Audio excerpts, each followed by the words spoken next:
Rock versus dangdut seakan kembali mengemuka ketika Jering sempat berseteru dengan Via Valen tempo hari.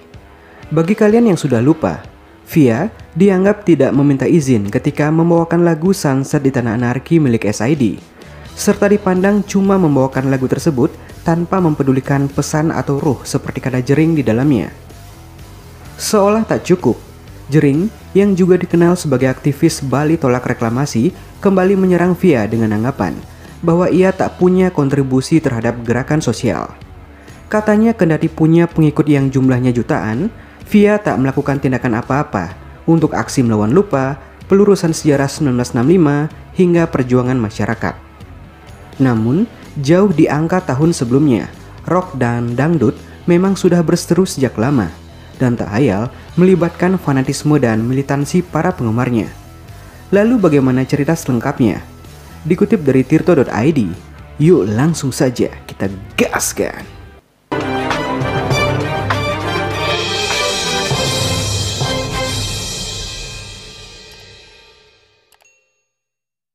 Pada era 1970-an, sebagaimana ditulis Andrew Weintraub dalam Dangdut, Musik, Identitas, dan Budaya Indonesia tahun 2012, dangdut yang tercipta dari perkawinan musik Melayu dan India lekat dengan anggapan sebagai musik rakyat. Pasalnya basis mayoritas penggemar dangdut adalah rakyat kelas bawah. Menurut Weintraub, terma dangdut sendiri sebetulnya baru lahir pada awal 1970-an. Nama dangdut berasal dari efek bunyi kendang, dangdut. Beberapa pemusik tidak menyukai istilah yang dianggap melecehkan ini. Dalam majalah Tempo edisi 5 Mei 1979 misalnya, Said Effendi, pemimpin Om Sinar Agung, mengatakan istilah dangdut muncul karena perasaan sinis dari mereka yang anti musik Melayu. Masih dalam buku yang sama, Weintraub menulis bahwa istilah dangdut diciptakan oleh majalah musik Aktuil. Faktor lain yang membuat dangdut makin populer adalah larisnya kaset-kaset Elia Kadam. Salah satu indikator mulai populernya dangdut, terang Weintraub, adalah makin banyaknya musisi pop Indonesia yang mau membuat lagu berirama Melayu. Bahkan pada tahun 1975, dangdut sudah menguasai 75% pasar industri rekaman. Sebelumnya musisi pop dianggap mewakili kaum sugih dan gedongan.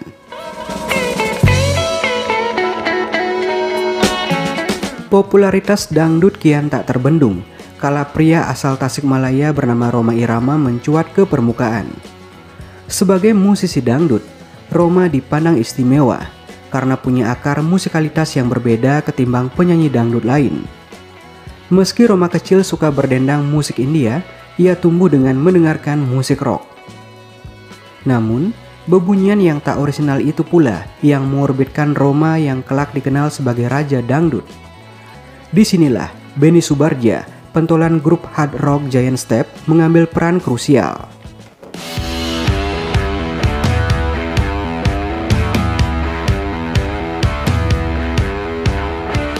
Saat itu Benny dengan keyakinan yang tinggi menghina dangdut sebagai musik tai anjing. Dalam benak Benny, dangdut tak ubahnya musik eceh-eceh yang kastanya jauh di bawah rock. Serangan makin liar ketika Aktuil mulai menggiring opini masyarakat untuk memihak musisi rock. Sikap Aktuil tersebut seperti dicatat Ida Resmadi dalam Jurnalisme Musik di Indonesia tahun 2017 tak mengagetkan. Karena Aktuil dikenal sebagai media yang condong pada musik-musik barat. Mendengar hinaan itu, Rhoma pun tak tinggal diam. Ia murka dan membalas pernyataan Benny dengan menyebut musik rock sebagai trompet setan.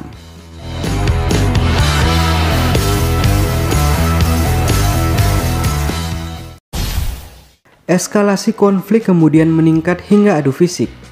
Kritikus musik almarhum Denny Sakrie menjelaskan, pada masa itu, pendukung rock dan dangdut kerap terlibat tawuran dan jumlah korban luka tak terhitung jumlahnya. Dalam konferensi Archipelago Festival yang diselenggarakan di Suwana Hall pada 13 Oktober 2018 lalu, Rhoma menceritakan bahwa suatu hari ia sedang syuting film di Tegaliga, Bandung, yang tak lain adalah basis penggemar Giant Step. Alih-alih disambut hangat, Roma justru disambut hujan batu oleh para penggemar Giant Step. Itu keributan terjadi di mana-mana. Ada juga yang panggung dangdut dikencingin oleh penggemar musik rock. Penggemar musik dangdut membalas dengan strum, katanya. Dalam wawancaranya bersama Raka Ibrahim, yang kemudian diterbitkan jurnal Ruang dengan judul Dangdut, Soeharto dan Kolonialisme Gaya Baru tahun 2017, dangdut itu musik mereka, buat apa ikut ribut? Dangdut tidak perlu mendapat penerimaan dari negara. Dangdut tidak butuh dihormati oleh orang lain. Dan penyanyi seperti Rhoma Irama akan tetap populer apapun yang terjadi, ungkapnya.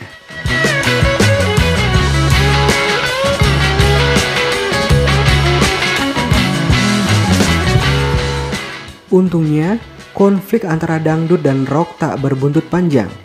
Baik Benny maupun Rhoma yang berada di garda terdepan konflik kedua kubu sadar bahwa perseteruan tak perlu dilanjutkan.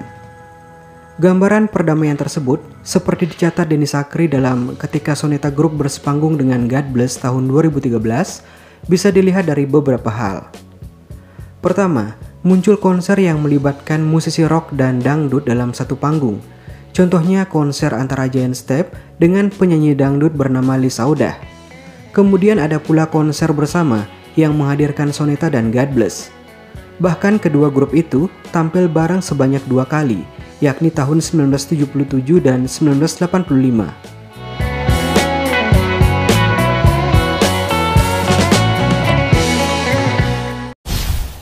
Ya, masa penonton rock dan dangdut bisa dikatakan seimbang.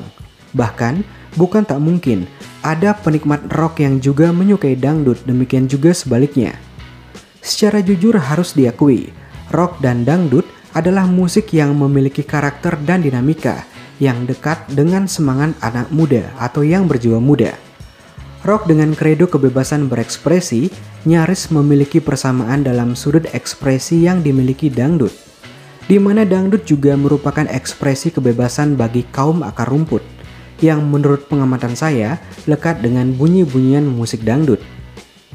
Indikator kedua ialah soal kreasi. Baik musisi rock maupun dangdut tak ragu untuk saling menginspirasi satu sama lain. Pada tahun 1977 misalnya, Rhoma dan Soneta merilis album bertajuk Hak Asasi yang kental akan elemen rock dan funk dalam sajian aransemennya. Petikan gitar Rhoma, mengutip Denny, mulai cenderung mengekor pada sound gitar Ritchie Blackmore, gitaris Deep Purple.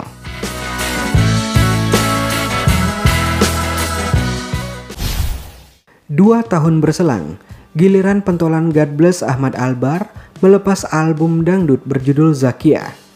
Album yang dibikin bersama Ian Antono ini sukses di pasaran. Benny Subarja pun tak ketinggalan mengikuti jejak rekan-rekannya di kancah rock. Usai Giant Step bubar, Benny mengeluarkan album solo berjudul Benny Subarja and Lizard tahun 1975. Di lagu pertama 18 Years Old, Benny memasukkan unsur tabla, instrumen tabu India yang menjadi inspirasi musik dangdut, serta tiupan suling yang mengajak pendengar bergoyang. Kini semuanya telah damai, konflik Via dan Jering pun mengendap begitu saja. Seperti seharusnya, bukankah musik harus dinikmati tanpa melihat siapa yang memainkannya? Tapi jangan sampai merusak roh lagu orang juga ya. So, bagaimana menurut pendapat kalian guys tentang konflik masa lalu ini?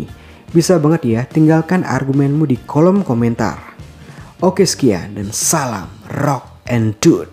Sorry banyak sekali gangguan, suara anjing, suara motor, suara tikus, dan sorry. Tapi akhirnya kelar juga dan thank you sudah nonton dan mendengar sampai detik ini. Thank you.